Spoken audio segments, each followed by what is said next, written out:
We are going to go ahead and call the meeting to order. So thank you so much, everyone, for being here. This is a large group. We haven't seen a large group like this in a long time, so thank you. I'll just wait for everyone. All right, thank you. I feel like I'm in school right now. All right, I'm going to go ahead and start the meeting with the, let's see. Okay, we're going to go ahead and start the meeting with the Pledge of Allegiance. I have asked our lovely assistant, Patty, to go ahead and lead us in that. So if everybody can stand. I pledge allegiance to the flag of the United States of America and to the republic for which it stands, one nation under God, indivisible, with liberty and justice for all. All right, thank you, Patty. We're going to go ahead and let's see.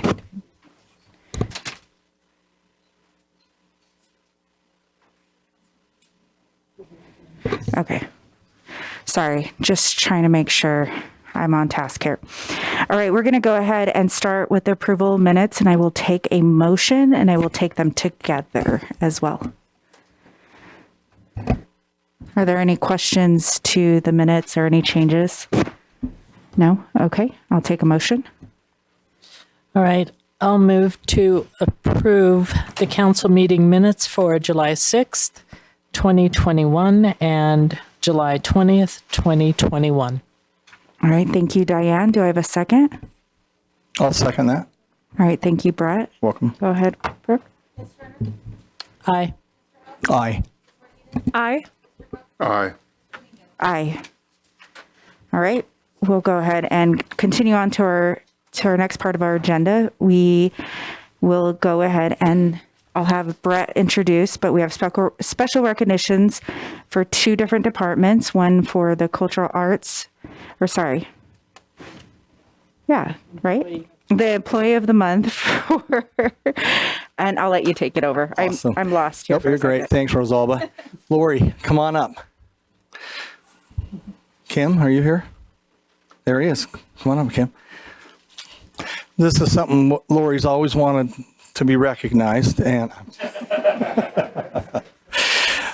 let me tell you how much we appreciate Lori. We started this program probably about 9 years ago, and Lori has been, you've been with the city 5 years? Almost 5 years. And Lori is works with Kim, and she is our culture arts director. And what I'm impressed with is I think you have a lot of your board members here.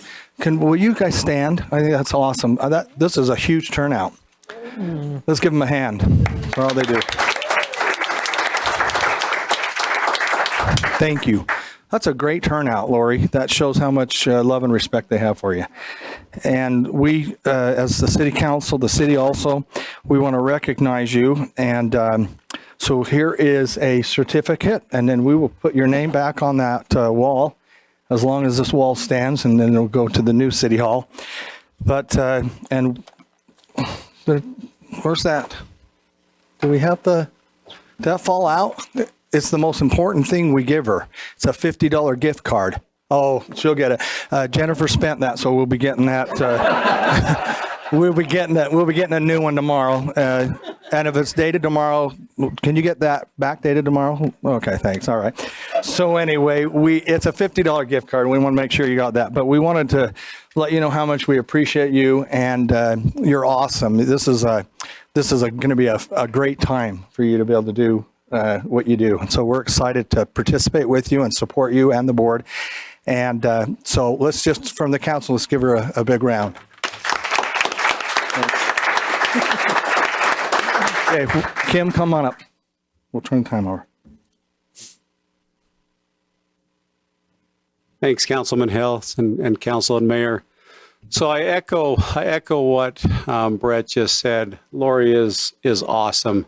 She is wonderful to work with, and I work for. She works for me, but oftentimes I find myself on the other seat. Lori is a great a leader as well. But I thought about what to say about Lori, and as I was thinking about that today, I started to make a list of what she does. And I thought, well, maybe I ought to have the council tell us what Lori does, because I'm not sure I could list everything that Lori does. So I've listed a few highlights. Lori does the arts education, K through 12, your school age children. She does school programming, K through 12. She does the Resident on Display art show. She does multiple other art shows. She does concerts in the park throughout the summer months and also concerts at the Senior Recreation Center. Children's matinees throughout the summer. All of the amphitheater program is done by Lori, and an example of our amphitheater programming, this summer alone, we had 13 different performances. 3 of those were multiple days, 6 days. And that includes practice times, preparing for the concerts and performances. So our amphitheater is used to the max during the summer months. She oversees our museum, and she's currently working with our facility people to prepare the Murray Mansion to move the museum in there in the next, probably in about a year and a half. And then the last one I'm going to talk about, she does a lot more than just what I've said, but it's Fun Days. If you've been to Fun Days, which I suspect all of you have, you know how big of an event that is. And that is an event that many cities have one person coordinate Fun Days for the one time each year. So that is an event that takes a lot of her time. And as I was listing these things, I wondered how Lori gets all of these things done, because the other thing that you need to know is everything she does is first class. Everything she does is a huge benefit, not only to the citizens of Murray, but the performers, the children performers, and those that want to participate in that. So again, it is a pleasure to work with Lori. This is a well-deserved honor. I'll give Lori some time to talk and maybe introduce her husband, who I know is out in the audience. So thank you, Lori. Thank you.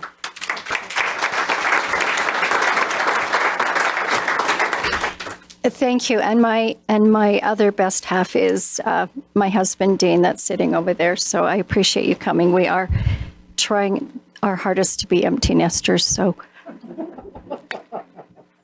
I am so grateful for this opportunity, and thank the mayor and the council for this.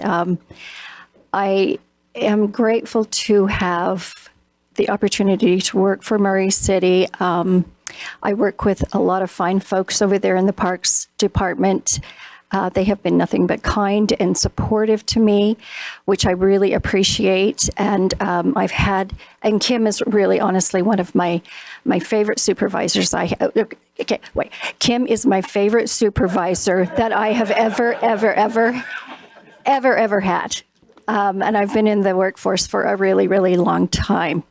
I don't live here in Murray, but I spend a lot of my time here as a child, as I just grew up about a mile north of here. I spend a lot of time at the roller rink, Money's Ice Cream, having dates with my father there, and a lot of Saturday afternoons at the theater.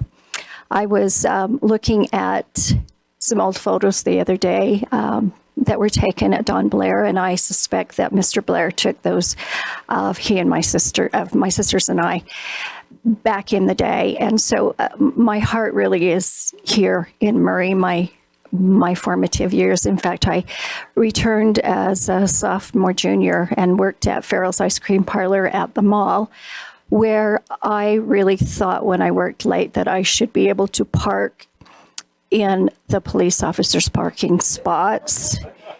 And after 2 or 3 tickets, my father said, okay, this has got to stop, and no, you cannot do it. Now, I still feel like it's a logical thing that I would want to park closest to the door, but apparently that's not. You probably wrote them, right? Probably. Anyway, I feel it a great honor to serve the people of Murray in this wonderfully unique and diverse community. And I thank you all for, Doug, thank you. You hired me. So I appreciate and appreciate Mayor and Council for all you do for this really great city. Thank you, Board. Thank you for coming.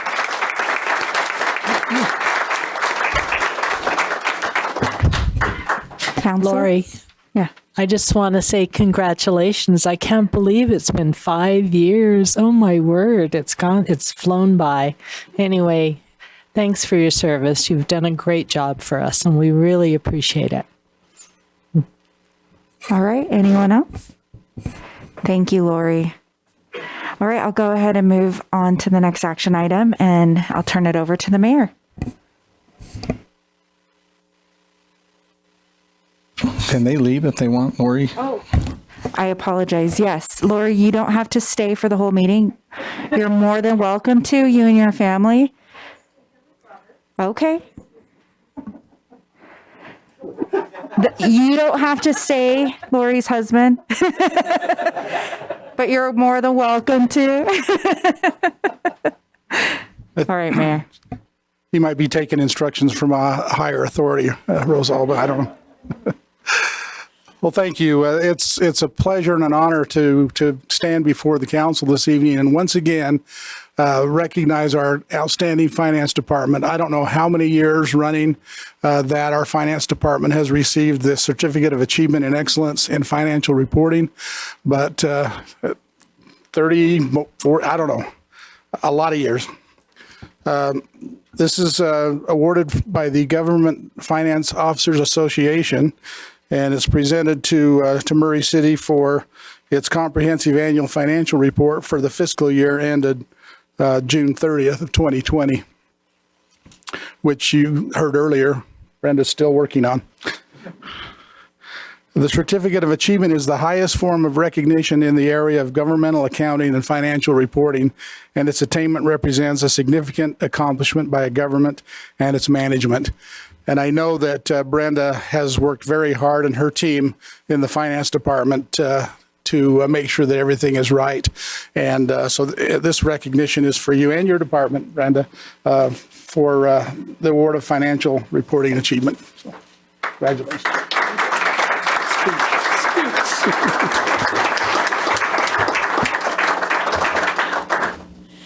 So this will be a very quick speech. I just have to thank the staff, and not only the finance staff, but all of the department directors, the AP clerks out there, the executive assistants, and people who help us make sure that we are doing things correct. So this comes to the finance department, and it has been 30-something years. I just don't want to be the first person to not get it.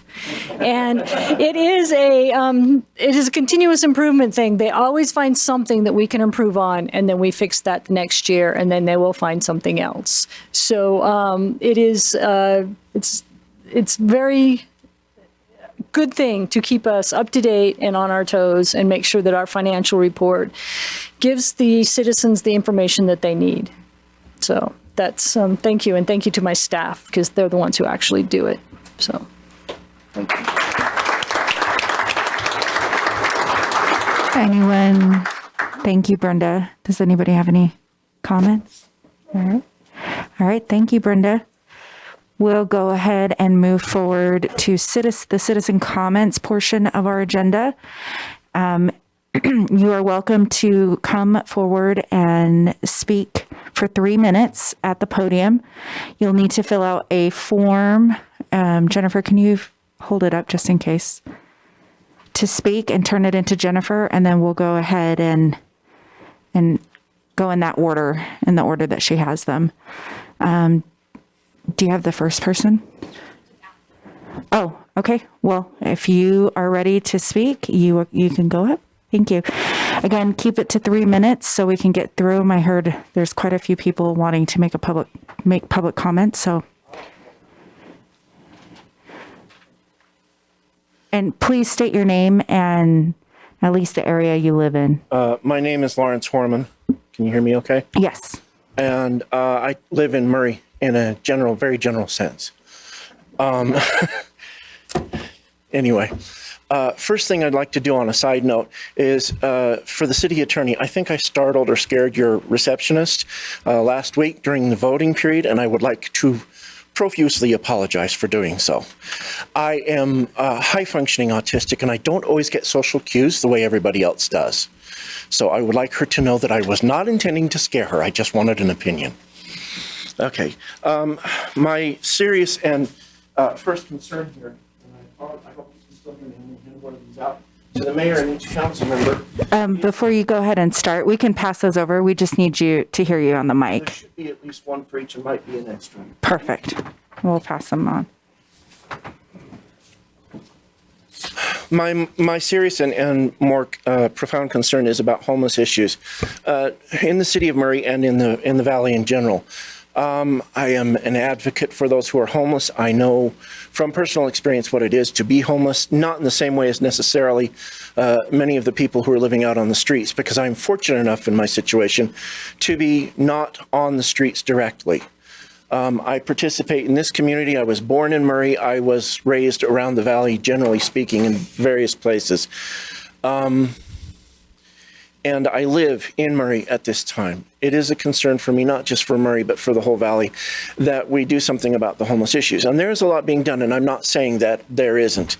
The packets I handed you, I call my Deseret Defined Initiative packets.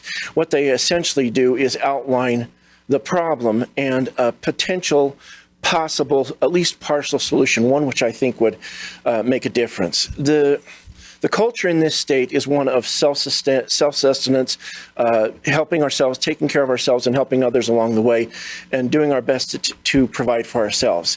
And I believe that the way that we are going about in this valley dealing with homeless issues is a little less than self-sustaining, and not only, but I should say in many ways contributes to the problem. I believe an authorized campground would be a significant step in a positive direction to help those who are homeless, who can't or won't be in the shelters, or have no family to fall back on to live in their homes when they become otherwise homeless. And what that packet there does is outline the concept for one. I think that even if the city of Murray does not actually put one up themselves and sponsor one, they should at least help contribute financially and in any other way they can to the creation of an authorized homeless campground, one that can be managed, one that can be properly taken care of, one that has necessary facilities like showers, cooking facilities, laundry facilities, and garbage removal, so that it is not the scattershot thing that we have right now, where people move from place to place to place, wondering if they can even get a solid night's sleep so that they can get up the next day and go and get a job and get themselves out of homelessness. That is my concern. Thank you. Thank you so much. All right. Whoever is willing to come up next, Jeff Evans, you are up. State your name and... Jeff Evans, citizen of Murray, repping District 1 tonight on the west side. Anyway, just a couple thoughts on Lori. That's why I'm here tonight. You know what? I had the great fortune of serving on Murray City's Planning and Zoning Commission for 9 years, and I learned during that time of service what a huge posse that was available for us for resources, which I'm sure you guys on the council enjoy as well, including that guy right there. But now transitioning into a decent amount of time on the Murray Arts Advisory Board, I have learned what an extremely skeleton crew is there to pull all this crap off.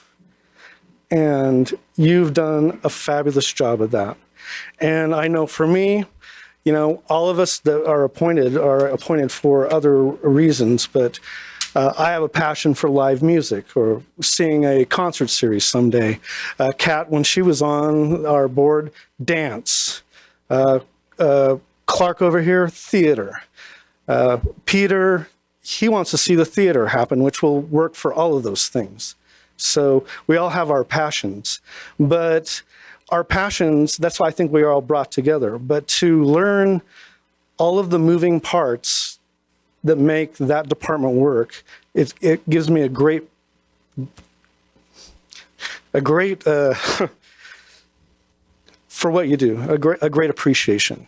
And I've called the Murray City Parade for I think this was my 11th time or something like that this last time. But this was the first time I got to introduce talent at the gazebo and then watch the inner workings of what was going on constantly. In fact, Lori told me that she booked a hotel next to the park and just to get a decent night rest before her semi-controlled chaos started. And then she had a couple of people partying next door until 2 a.m. and and that didn't really happen. But anyway, I might, like all of us, we have our own passions, and I might be a little bit of a pain in the butt sometimes, but I really appreciate what you do, and I'm happy I'm here to see this well-deserved honor. So give it up once again for Lori. Thank you, Jeff. All right, who's next? No one? Okay. I will go ahead and close citizen comments if no one else has any comments, and we'll move forward to our agenda.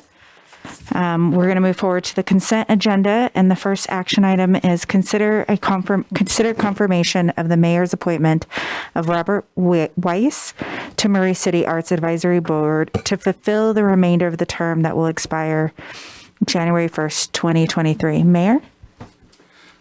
Thank you very much. Once again, I'm blown away by the talent that we're able to get to serve on our boards and commissions. And the two that are tonight on tonight's consent agenda are great examples of that, starting with Robert. And Robert is here. I saw him. Oh, there. Okay. If you look at, Robert's a fascinating person. If you were able to look at his resume, he says his professional background is in chemical engineering and computer software design, and but he has a lifelong hobby of theater, sound, and lighting. And you can see the productions that he's been involved in as you look at his resume. These are some pretty significant events that he's been involved with. So we couldn't pay him enough, so he volunteers now. So he hasn't even been confirmed yet, but he's already been put to work. Those of you that were at the Nathaniel Coleman event last week, you may have seen Robert out there near the stage. He provided the sound system for that event and made sure that it was working properly. So we really appreciate that. As you mentioned, his term will run from now till January 1st of 2023 to finish the term of Lily Ellingson, who had to retire or resign from the board, excuse me. So we ask for your confirmation of Robert tonight. Robert, if you want to stand and wave or...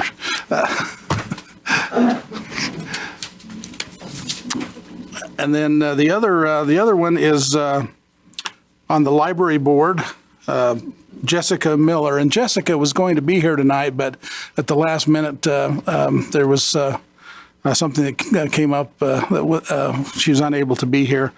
But she will replace Nick Skeen on the library board.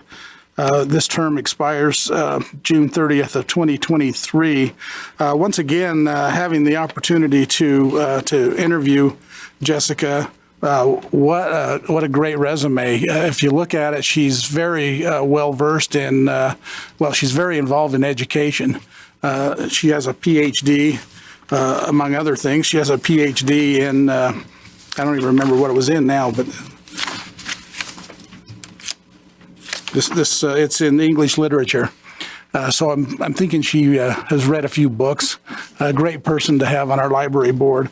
Has been involved with many universities and other systems of higher education. So I ask you tonight to approve the consent agenda to appoint Robert Weiss to the Arts Advisory Board and Jessica Miller to the Library Board.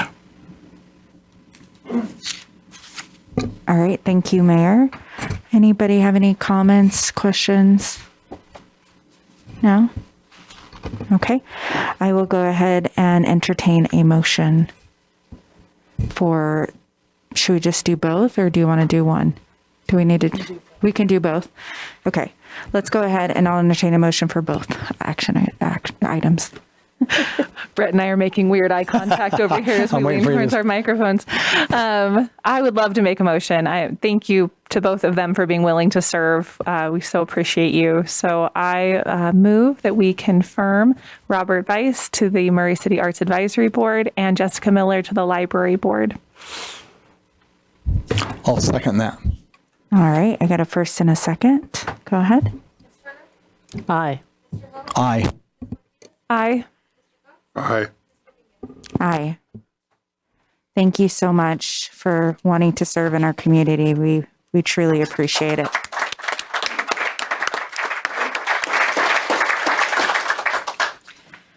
All right, thank you. You are welcome to stay or you can go as well. Whichever you would like. All right, we'll go ahead and move on to the public hearings portion of our agenda. And we'll start with the number 1 and consider a resolution approving the transportation master plan. And Trey Stokes will be presenting. Come on up, Trey. Well, thank you, Mayor, Council, for the opportunity to be here tonight. I think as all of you know, city staff in conjunction with Avenue Consultants has been busy working on a transportation plan to replace an outdated plan from 2006. We think that we've developed a very comprehensive plan that addresses current needs, future growth, and pedestrian and bicycle priorities. So throughout this process, we've engaged the public with flyers, mailers, social media, a project website, interactive maps and surveys to help us pinpoint problem areas and get feedback on proposed transportation projects and priorities. What we've heard through this process, and we've heard quite a bit, but definitely there's concern out there about traffic and about growth. And there's, I think all of you hear that. So part of this, part of this plan is to try and take that growth and figure out ways to mitigate. And ultimately, we did hear support from many on the planned projects, and especially when these projects include active transportation or sidewalks or bike improvements. So we also worked very close with our planning department through this process, and we worked with them to really identify those areas in the city that we are going to see growth and going to see a little more density. And we built those areas into our model to really get an idea of where we might have deficiencies in our transportation system. And there is some good news. Overall, our system works fairly good. We have a fairly good level of service with our transportation system now. But as these areas in the city, and there's some in the northwest quadrant, as these areas develop and continue to grow, it does put a lot of pressure on several main roads, especially roads kind of on the west side, Murray Boulevard, 48th, Vine Street. They start to see a lot of pressure. So those are projects that are high priority and in the plan. So this plan was presented to the Planning Commission back in May 20th. And we had a really good discussion with the Planning Commission. And ultimately, they made a positive recommendation to you, the City Council, to adopt this plan.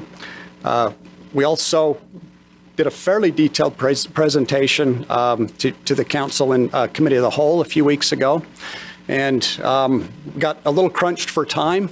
There's a lot in this plan to discuss, and we did get a little crunched for time, so I'm not sure that we got some of the questions answered. So I'm here tonight to answer questions if there are any questions, And then would like to ask you to consider a resolution to adopt this plan.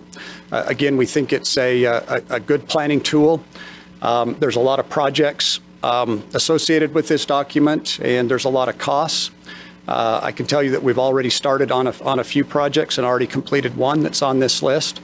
But please keep in mind that because of funding constraints, there are projects on this list that could slip, and there are some long-term projects that we may need to reprioritize at some point and move up on the list. So with that, I do have several team members here to answer questions if I can't, and I'm more than happy to entertain anything you have. Council? Diane? I have a question. When is the last time we had the transportation master plan? We did a transportation master plan a few years before I started in 1993, and then we updated that in 2006. So it's been 15 years since we've done a transportation plan. So this is it's kind of time to do it. Yeah. These are we don't have to do these quite as frequently as we do a utility master plan. There's a little more emphasis to look at, capacity issues, things like that. But we like to do these at least every 10 years, if possible. Thank you. Anyone else? I do want to just let people be aware that I don't know about the rest of the council, but I'm just looking at my emails here. I have about 20 emails from people who are concerned about wildlife and an eco-friendly phase of transportation. If you can talk about that a little bit in this transportation plan, meaning, protecting the wildlife and water systems with city bounds. Yeah, I don't know that that's really addressed in the transportation master plan, but I can tell you that, when we look at a really large project and when there's federal dollars involved in a project, we do a thorough environmental study. It's a requirement, and we look at endangered species, and we look at wetlands, and all of those factors. We do look at those when we do a large project. On smaller projects with city funds, no, typically we don't look at that. But I can tell you also that there is a big emphasis in our stormwater department to make water quality improvements, and we are doing that. We're doing that on projects as we speak, and most of our drainage does come off of roads. So we are making those improvements as we move forward. We do try to implement those on road projects, but typically it's hard to integrate those kinds of improvements. We usually have to do it as we get closer to the creeks and rivers before we discharge stormwater. So. Thank you. Sure. Anybody else? All right. I think we are good. Since this is a public hearing, we'll open it up to anybody in the public that would like to come up and speak. You have, again, 3 minutes to speak, and you can submit your form to Jennifer. Anyone? Please come forward. Okay. We'll get you one with Jennifer. If you can just state your name, at least the district that you reside in, and get that form into Jennifer, and she'll keep the time. Jim Anderson, and I live in over by Cottonwood High School. I was reviewing the plan, and there's some things in here that, to me, don't make sense. One is the widening of 13th East. Now, that may be a state road, and I don't know if Murray's just part of it. It's a Murray City road. 13th East? Because it was just widened a couple of years ago, so now you either take someone's backyards or you take more people's front yards. And it's already a 2-lane. I think all they're wanting to do is add bike lanes, it sounds like, widen the bike lane. This is a really long-term plan. Trey, you can come up if you want. Sorry. I think, yeah, for the record. Yeah, the plan here, it's a really long-term plan. It's out there, probably closer to 2050 is what we're looking at. It does try to do some widening to incorporate bike lanes. This was identified in a county-wide active transportation plan, and was included in this plan just to get it on our radar. But again, we're looking way out in the future at this plan, and priorities may change. Okay. Thank you, Trey. We do have people that are on that active transportation plan that can probably speak better to that if somebody wants to answer that. I think we can answer the questions at the end. We'll just kind of keep tally of them so we can get them all answered. But go ahead. Continue. Well, another one is widening 9th East. These are both in my area. There are some areas where it needs some sidewalks and stuff like that. That's understandable, but to widen it, you're taking people's front yards again. Another one is it's number, I don't know what number it is now on the plan. One is a light on 5600 South between Vine Street and 900 East. There's no road in there. There's apartment buildings, and I'm assuming that they just want a light for those people to get out of the apartment. To me, it doesn't make sense. Some good things, 56 South between 9th and Van Winkle, they're wanting to put a sidewalk in. It is needed on the south side of the street, so that's a good thing. I don't have a problem with that one. The north side, you don't dare touch it because there are water rights there unless you put the water rights underground. You got a big problem and you don't fight water in the west. So there are some good things in here, but I just have some questions. I just don't think 13th, oh, there's one other one. 10th East or Revere, they're wanting to put sidewalks there. I walk that street probably 4 times a week, walk our dog down there. And you know, the number of cars that come down there don't warrant taking people in front of people's yards. It may be public property already, I don't know. But there's no reason to put sidewalks there for that two blocks from 5290 to 5150 or whatever it is. You know, the number of cars that travel through there are so few.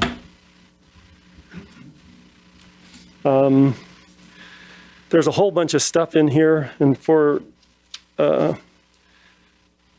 you know, and a lot of it I don't have any clue about because I don't live on the west side.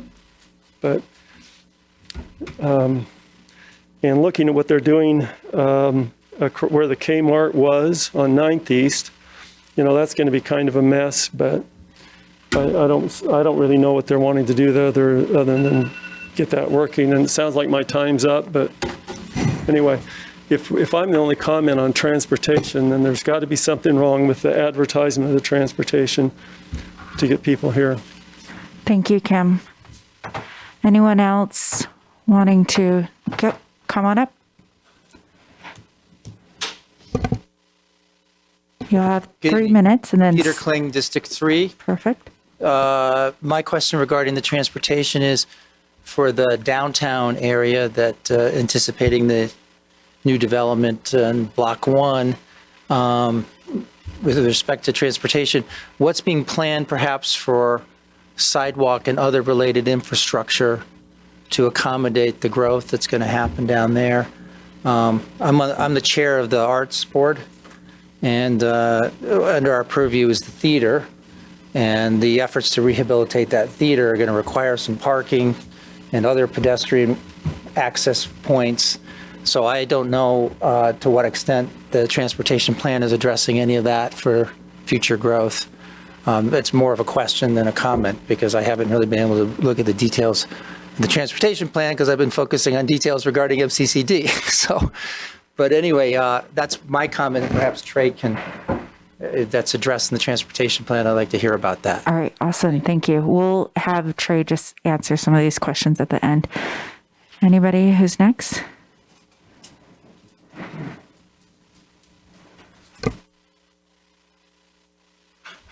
Hi, This is my first time here in Murray. I represent District 3. My name is Daniel Perrock.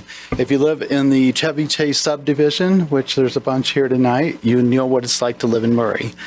We were annexed in, but we are part of Murray now, but sometimes we're not in Murray. So let's talk about, I want to start out 525,600 minutes, 525,000 moments so dear, 525,600 minutes. How do you measure a year?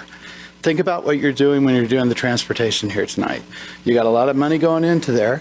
What's going to bring the people in? Traffic's not going to bring the people in. Apartment complexes at Kmart is bringing lots of traffic in. Murray made the news this week. If you guys watched the news, anybody see the bus stuck in the water? That's a liability issue to the city. Okay, just so you know, that could have been children drowning on a bus. Okay, so if you didn't watch the news, you should watch it. There's other more priorities that need to be done with the planning committee. And if that isn't fixed, I've lived here 20 years now. This is the 5th or 6th time that thing has flooded. So it's right by the elementary school. So you need to be aware of it. So that's the liability of the city. It's in the news. Mona, she filmed it. They got a film right there. If you haven't seen it, it happens every time we get a big flood, and it's scary. 1300 East, 5600 South, you have a retirement home right behind 7-Eleven. If you've been there, go sit on the corner and watch the traffic that travels down 900 and 1300 and sit on 5600 South. You can count in a day over 3,000 cars. Speeding. You know what? Invest that money in the police department. Have them pick up people where you have your kids walking to Cottonwood High School to the elementary school. Have them pay the fines for traveling down that road speeding to pay for your roads. It's there. Just add more police department, because I know you guys need the help, because I called them the other night when the sports mall was about ready to blow up, and the first person the lady said on the dispatcher is, "Where's the sports mall?" Everybody in this room knows where the sports mall is. So we got a problem. One is communication. Mayor, thank you for your time, because I know you're going to be leaving. I want to thank Brett and Clark for coming to our house in Murray to speak to us, as candidates and stuff. And I haven't met you yet. You are going to hear about me more often, because I'm from Chevy Chase. That's okay. I hope so. Thank you so much, Dan. I appreciate it. I hope to hear from you more. I appreciate it. All right. Anyone else wanting to speak on the matter of public or transportation? All right. Trey, I'm going to ask you to come back up just for a few minutes, and then we'll go ahead and close. Oh, let me go ahead and close the public hearing portion of this agenda. So go ahead. So as far as sidewalks go, everything that we've heard during this process, sidewalks were really the number one thing that people wanted to see, on their street. They want their sidewalks repaired, or they want to add sidewalks. They want wider sidewalks. This is something that we heard on many of the surveys and many of the emails that we received. So, Trey, can you talk a little bit about the survey process and how and where it was, and just a little bit? Yeah, sure.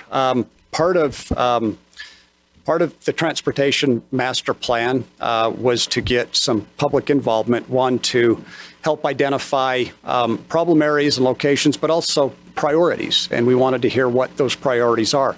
We wanted to hear what people want on their streets. Do they want traffic lanes or sidewalks or bike lanes, things like that? And ultimately, working through this process and getting that feedback on a website through surveys and through social media, what we heard was that the public and residents really want more sidewalks and better sidewalks, and they want bike facilities and trails. These are things that are important, and that's why there's a little bit more of an emphasis on those things in this master plan than typically what we've done in other master plans.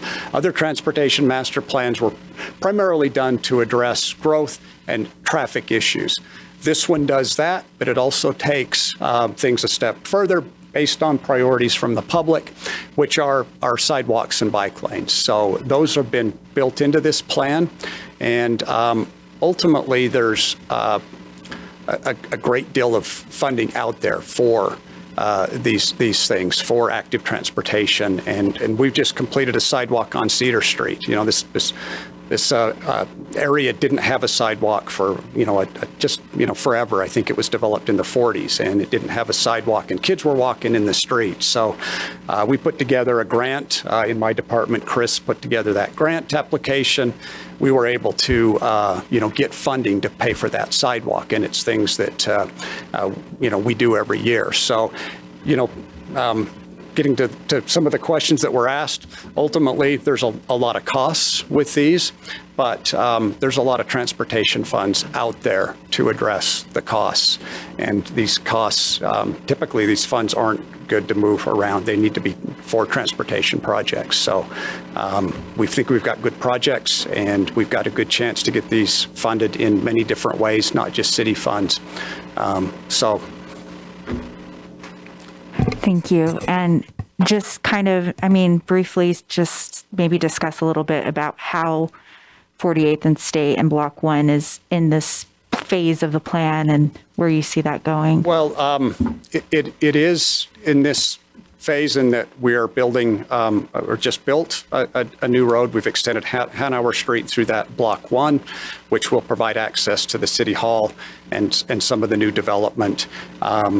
This road has a nice wide sidewalk, and as developments come into this area, part of what they'll be required to do is make some of those improvements. They'll be required, if there's an area that has a narrow sidewalk or no sidewalk at all, the developer will be required to meet the MCCD guidelines and install that sidewalk, install the road improvements. So the downtown area, the MCCD, mixed use areas that we're going to see redeveloped, they will have very nice pedestrian facilities, nice wide sidewalks and park strips, and nice pedestrian elements. And again, where we can, we're going to incorporate bike lanes or bike paths, bike routes, things like that.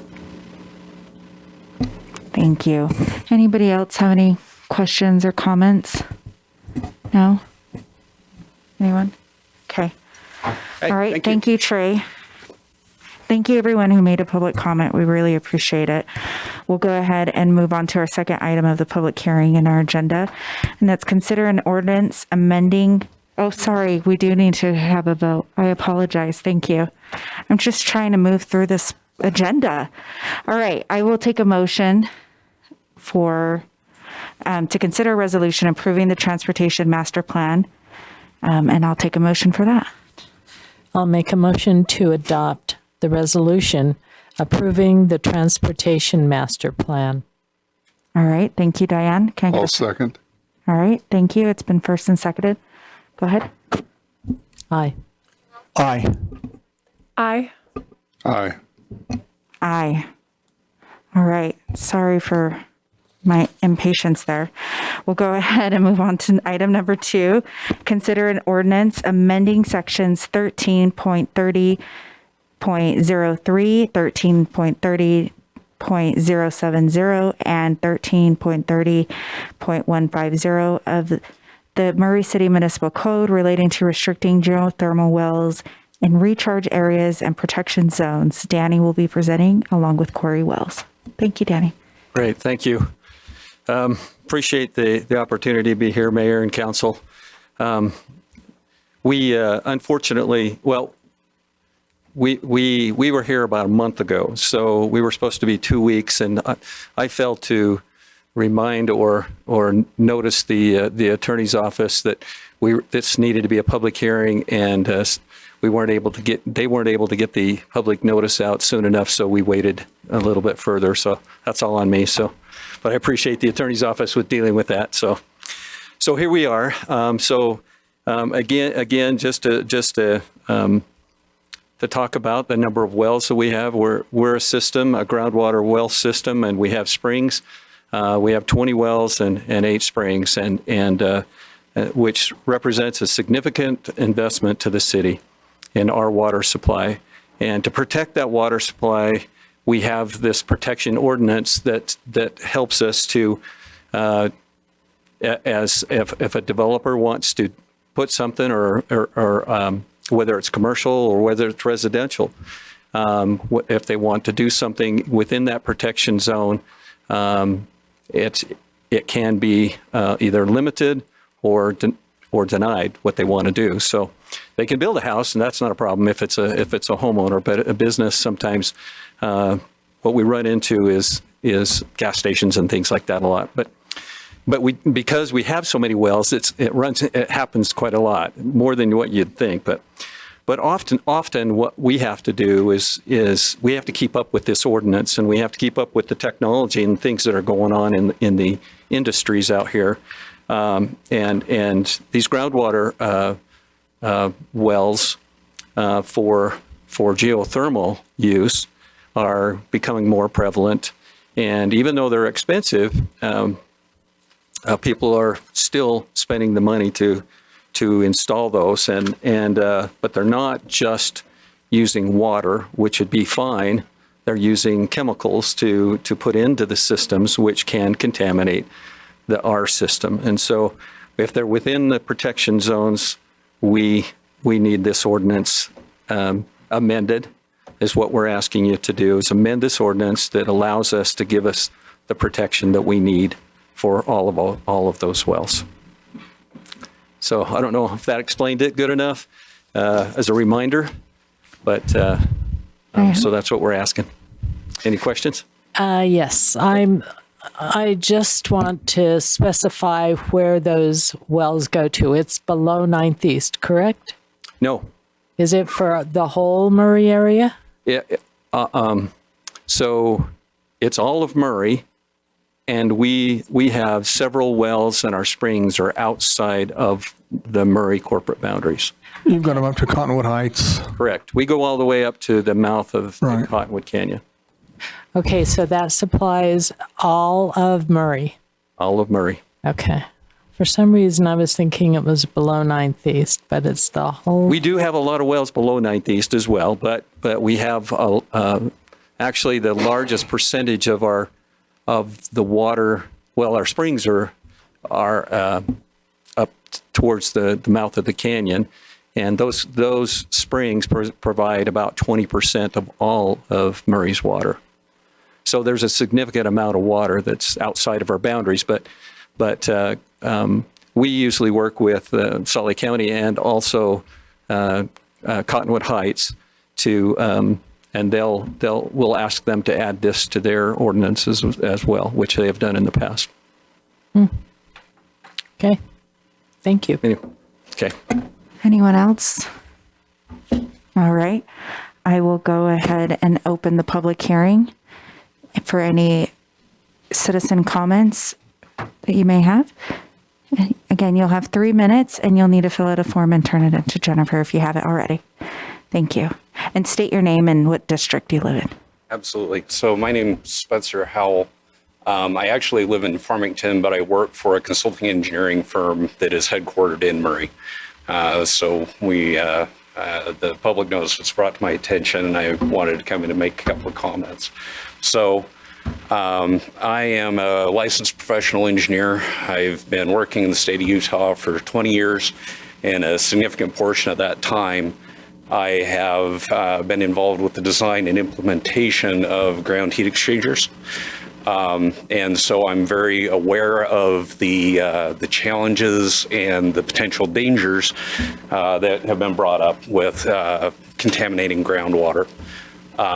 So what I wanted to talk to is I'm fully in support of the ordinances. Salt Lake County's had one on the books for years and years and years. Salt Lake City is very, very involved with the installation of ground heat exchanger, and several other municipalities have similar ordinances on the books. My main comment is that as a professional, I want to make sure I am complying with what you want. And I'm not going against your ordinances and everything. So with these ordinances on the books, it's very important for me to be able to have a clear process for which I can interface with the city to make sure that we are complying with what you need us to do. So we're on the books and everything's clear. I do want to iterate that with our installations, we take great pains of making sure that the dangerous chemicals are not involved with our systems. We, in fact, require all chemicals and products that we use in the installations to be NSF approved to prevent any problems with the installations. But the very first thing I do whenever I'm approached by a potential client that would like to look at installing one of these ground heat exchangers is I go to the DEQ's website and I start looking for protection zones. And I will shoot down any client's request if we occur in any of the 4 protection zones right up front.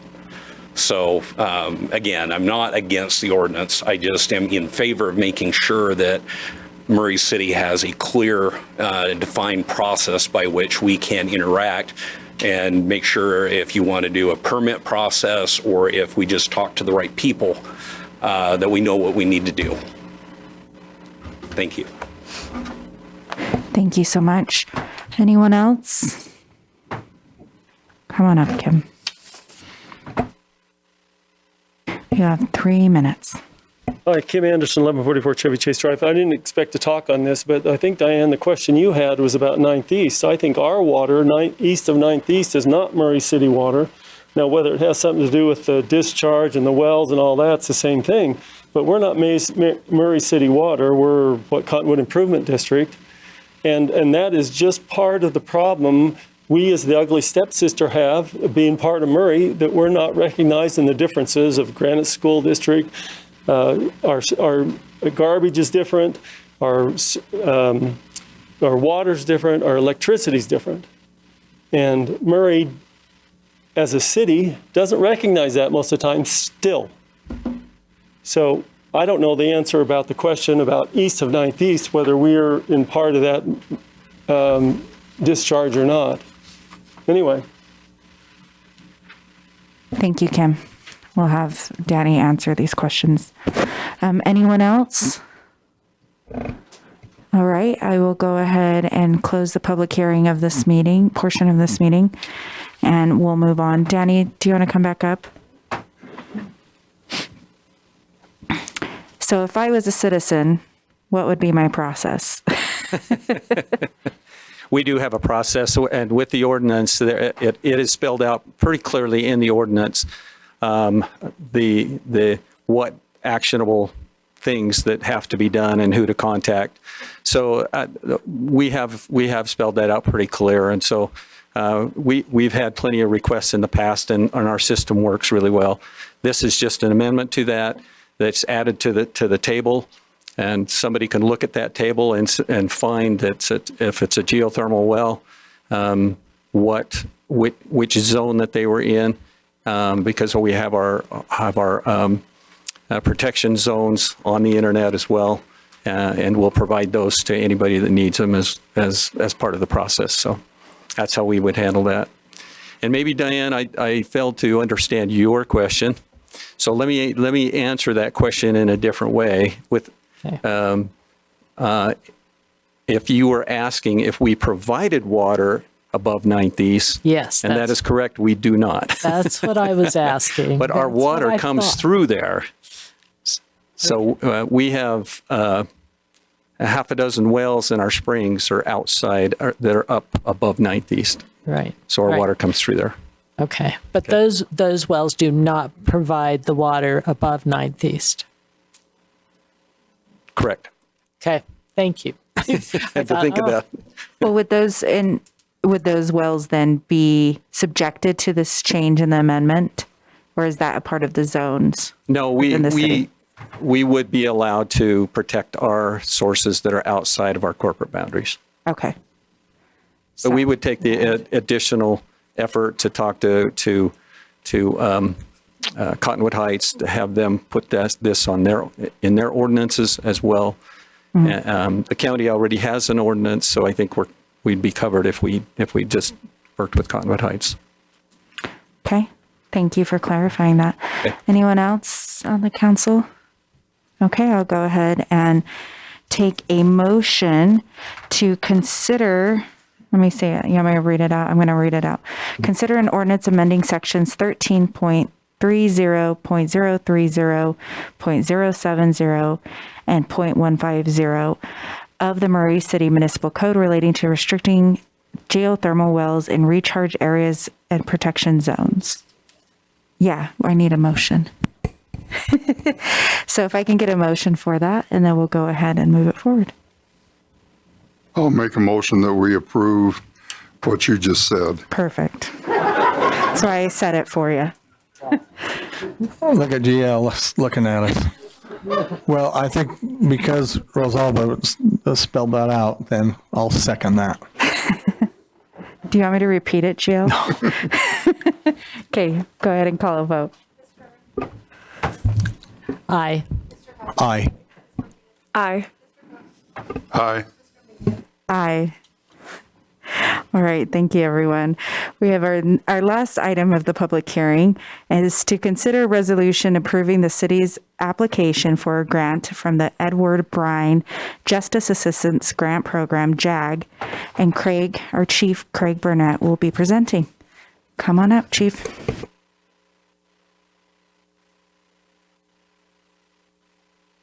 Thank you. Each year we're able to apply for a grant through the Justice Assistance Grant Program with the Department of Justice, in which we get direct funds. We don't have to go through the state for these. They're very specific as to the type of things we can use that money for. Part of the process is that we need a public hearing to say that we would like to apply for those grants, which we've been getting them for years. This year, our allotment is $32,824, of which our intention is to apply for the grant and use that money to purchase some new additional in-car camera systems. I think with that amount, with $32,000, we'd be able to buy, I think, 6 camera systems to put in some of our new vehicles as we rotate through. Every year, some of those cameras get a little outdated and wear out, and trying to keep up to where we've got good quality equipment. So that's what our intent is if we were able to apply for the grant. Okay, thank you so much. Hold tight. I'm going to go ahead and open this up for a public hearing. Anybody can make a citizen comment if you would like to. You have 3 minutes. Anyone want to come up? All right, seeing that no one wants to come up, I'll go ahead and close the public comment portion of this hearing, and we'll go ahead and move forward with a motion. I'll let you say it, though. I'll say it. I'll motion that we approve the resolution for the city's application for a grant from the Edward Byrne Justice Assistant Grant Program. Can I get a second? I'll second. Okay, Diane seconded that. And Brett gave the motion, and go ahead and call the vote. Aye. Aye. Aye. Aye. Aye. All right, thank you so much, Chief. And we'll go ahead, and we have no business items scheduled, and we'll move on to the mayor's report and any questions. Go ahead, Mayor. Okay, thank you.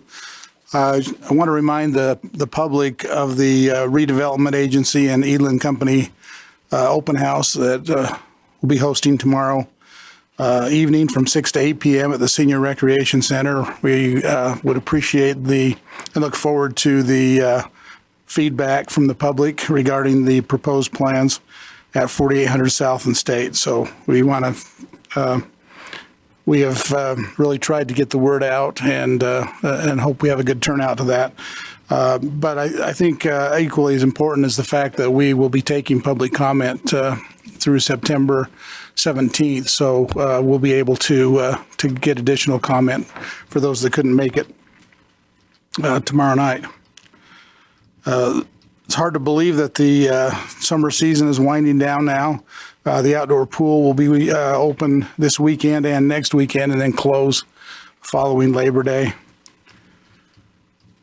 The third item is, as you all know, we sent a crew to California for the wildland fire and the Dixie Fire in California.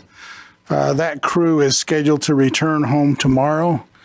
And there's been a request for another crew. A new crew will be going out on Thursday back to California.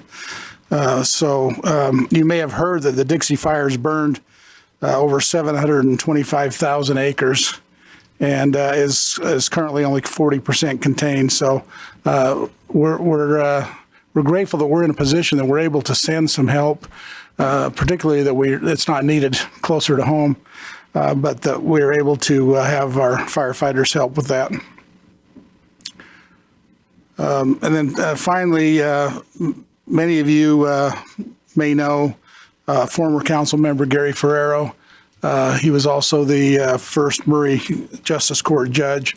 Just wanted to let you know that he passed away yesterday morning at his home. So just want to make you aware of that. And our heart goes out to his family.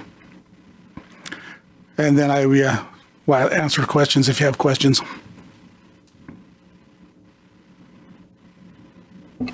Thank you, Mayor. Thank you. All right. We'll go ahead and move forward, and I will adjourn this meeting. Thank you so much, everyone, for attending.